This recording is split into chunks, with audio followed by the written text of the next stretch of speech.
When your car starts acting up, flickering lights, dead power windows, warning lights popping on, most folks rush to blame the battery or alternator, but sometimes the real culprit is right under your nose, the fuse box. People tend to ignore it, thinking it's just a panel of tiny fuses that need swapping when something quits working. I've spent years chasing electrical headaches that all traced back to that overlooked box. If you don't know what you're looking for, it'll make you pull your hair out. But trust me, sorting out a fuse box issue is a whole lot easier than replacing an alternator you didn't need in the first place. Let's talk about what the fuse box does, how it fails, and what to do when it does. What is a fuse box and why is it so important? The fuse box is the nerve center of your car's electrical system, much like the circuit breaker panel in your house. Every major component, headlights, radio, fuel pump, wipers, relies on it. If something goes wrong, a fuse blows to protect the wiring and prevent bigger damage. Most modern cars have at least 2 fuse boxes, one under the hood for critical systems, and another inside the cabin for accessories. Some high-end models even have 3 or 4, spread throughout the vehicle. Swapping out a blown fuse is simple enough, but when the fuse box itself starts acting up, that's when things get complicated. Electrical gremlins can be tough to track down, and if the fuse box is the culprit, it can lead to all sorts of frustrating issues.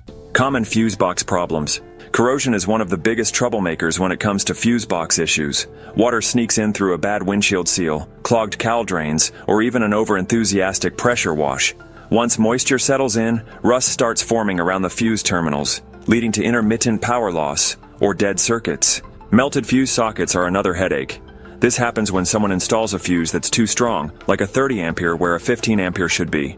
Instead of blowing the fuse, the excess current overheats the socket, melting the plastic and causing loose or failed connections. Sometimes the problem isn't even the fuses, it's the relays or wiring underneath. Many modern cars have fuse boxes integrated into larger control modules, and if one section fails, it can knock out multiple systems. Since these modules aren't serviceable, replacing the whole box is often the only fix.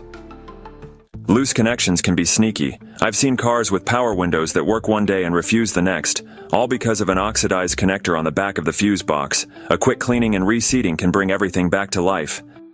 And then there are the rodents. Mice love warm engine bays, especially in winter, and they'll chew through wiring like it's a snack. If they get into the fuse box, expect all sorts of random electrical problems. I've seen it more times than I care to count. Symptoms of fuse box issues. Electrical issues can be sneaky, but there are a few telltale signs that point to fuse box trouble. If your radio interior lights, horn, or power windows suddenly stop working, or flicker depending on the temperature, you might be dealing with a loose or corroded contact. Warning lights on the dash, like ABS, airbag, or traction control, can also be a clue, especially if the main relay or fuel pump fuse is affected. A strong burning smell under the dash or hood is a serious red flag. It could mean the fuse box is overheating due to a bad fuse, relay, or internal short. And if fuses keep blowing no matter how many times you replace them, the problem likely runs deeper. Either a short in the wiring or a damaged fuse panel. Ignoring these signs can lead to bigger headaches down the road, so it's best to track down the issue before it gets worse. How to fix a faulty fuse box. Start by popping the fuse box cover and taking a good look inside. If you see blown fuses, melted plastic, corrosion, or water damage, you've likely found the problem. If everything looks clean, grab a multimeter and check for voltage at the fuses. If a fuse is blown, replace it with the correct amperage. Never go higher, or you'll risk frying wires and modules. Corrosion? Disconnect the battery and clean the terminals with electrical contact cleaner and a wire brush, making sure everything is dry before reconnecting. Melted or loose fuse sockets are trickier. If it's just one, you might get away with a bypass or inline fuse. But in most cases, replacing the entire fuse box is the safest bet, especially in modern cars with integrated electronics.